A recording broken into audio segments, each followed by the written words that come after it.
You know, I came to North America when I was 17, just by myself, and I had like a few $1,000s in traveler's checks back when traveler's checks were a thing, you know, in Canadian dollars.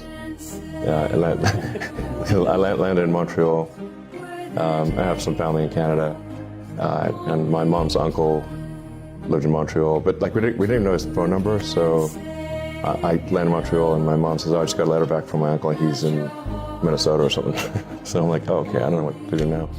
So I just stayed in a youth hostel and like bought a bus ticket across Canada, and I worked in various like odd jobs and stuff. I worked on my mom's cousin's farm, wheat farm in Saskatchewan for 6 weeks. That's where I had my 18th birthday, actually. I worked in the lumber mill, chainsawed logs, did various odd jobs. And then went to college in Canada for a couple of years. I paid my own way through college, by the way. So, but in Canada, it's like easier because the college is more subsidized, and I was a Canadian citizen through my mom.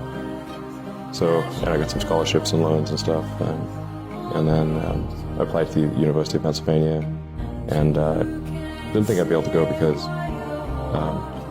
tuition is really high, but they gave me a scholarship and loans and stuff, so I was able to go there. I graduated with about $100,000 in student debt, and was going to do grad studies at Stanford, and decided to put that on hold to try starting an internet company. I tried to get a job at Netscape, but they didn't. I'd send my resume and didn't get a response. So I was like, okay, I guess I can't get a job at there are only a few internet companies and can get a job at any of them. So I was like, I guess I want to do something with the internet. I got to start my own company. But I ended up writing the first maps and directions on the internet. I wrote it personally. Maps, directions, yellow pages, white pages, on a puny computer, like with hardly any. So you had to be like, the code had to be super tight.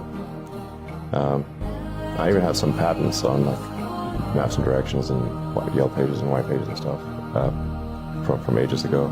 They're lapsed now, but that company ended up getting bought by Compaq for about $300 million. I owned 7% of the company, so I got like $20 million from that. Put most of it into X.com, which merged with Confinity to create PayPal. And then I got about $180 million from that. And I put all of that into SpaceX, Tesla, and SolarCity. So I just basically kept all the chips on the table and just like, let's play another round.